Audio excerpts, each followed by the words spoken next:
Berikut contoh cara membuat grafik fungsi kuadrat jikalau tidak diketahui daerah domainnya atau X-nya. Di soal kemarin, yang soal di tugas 9, tugas 10, daerah domainnya itu diketahui, nilai X-nya itu diketahui. Sedangkan kalau sekarang nilai X-nya itu tidak diketahui. Kalian bisa lihat catatan sebelumnya jikalau ditanyakan. Ada soal, diketahui fungsi fx-nya saja. Seperti ini ya, contohnya seperti ini. Diketahui fungsi fx-nya saja dan ditanyakan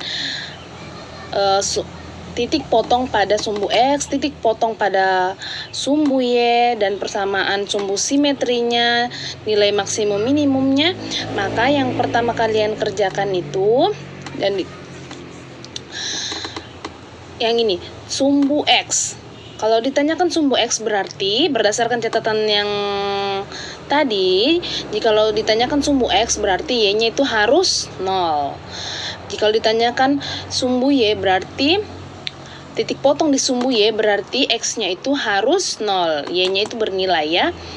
Persamaan sumbu simetrinya, rumusnya itu sama dengan berdasarkan catatan itu sebelumnya. Kalian catat ya, X sama dengan minus B per 2A. Dan kalau nilai maksimum atau Y maksimumnya itu rumusnya D per minus 4A. Ini nilai maksimum ini bisa kamu kerjakan tanpa rumus itu. Caranya itu, kalau kamu sudah dapat X-nya ini, nilai X-nya berapa, tinggal kamu masukkan di sini nilai X-nya. Kalau kamu sudah dapat nilai X-nya ini, kamu tinggal masukkan di sini berapa hasilnya fx ini, maka itu adalah nilai maksimumnya. Mari kita kerjakan cara pengerjaan ini ya. Pertama, titik potong kurva dengan sumbu X, maka Y-nya harus 0 atau fx. Y itu sama dengan fx ya. Y 0 atau fx-nya 0. Y dan fx itu sama. Jadi fx-nya itu kita masukkanlah fx, nilai fungsinya ya. Kita masukkan fungsi fx sama dengan x kuadrat dikurang 2x kurang 3. Fx-nya diganti jadi 0. Karena kan dia berpotongan dengan sumbu x. Maka dicarilah sehingga modelnya kayak begini dan kita carikan. Kalau modelnya kayak begini berarti kalian bisa langsung berpikir, oh ini kayak bentuk persamaan kuadrat ya. Jadi dikerjakannya dia kayak persamaan kuadrat. Persamaan kuadrat dengan fungsi kuadrat itu cara pengerjaannya tidak jauh berbeda. Mereka masih berkaitan ya.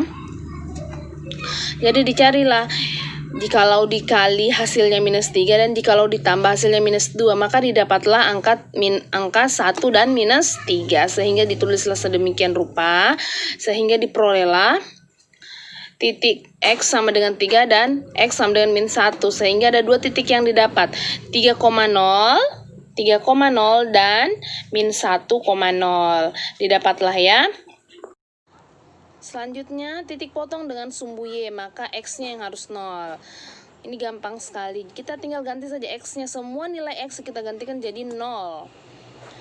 F0 sama dengan 0 kuadrat dikurang 2 dikali 0 dikurang 3. Maka hasilnya F0-nya atau Y sama dengan 0 kurang 0 kurang 3 sama dengan minus 3. Jadi didapatlah nilai Y sama dengan minus 3.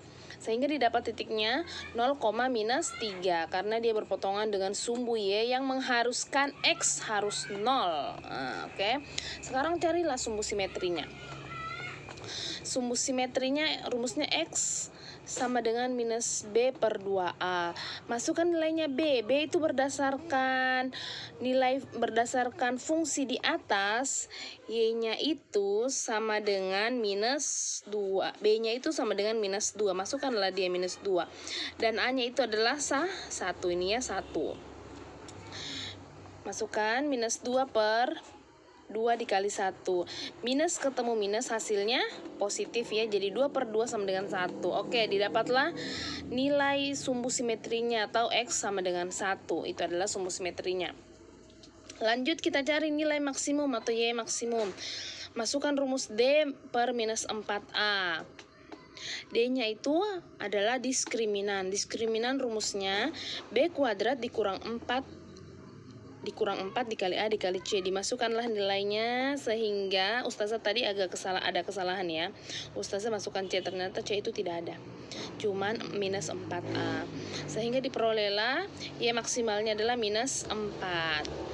Oke, dari sini karena kita sudah dapat titik-titik bayangannya itu 3,0, min 1,0, 0, minus 3 dan X-nya 1, Y maksimalnya itu minus 4 atau 1, minus 4. Maka gambarlah grafik fungsi kuadrat yang didapatlah. Di sini titiknya min 1,0. Lihat lebih jelas ya. Min 1,0, di sini titiknya 3,0, di sini titiknya 0, minus 3 dan di sini titiknya 1, minus 4. Jadi ini adalah sumbu simetrinya. Ini sumbu simetri yang membagi dua kurva sama besar. Itu namanya sumbu simetri ya. Oke.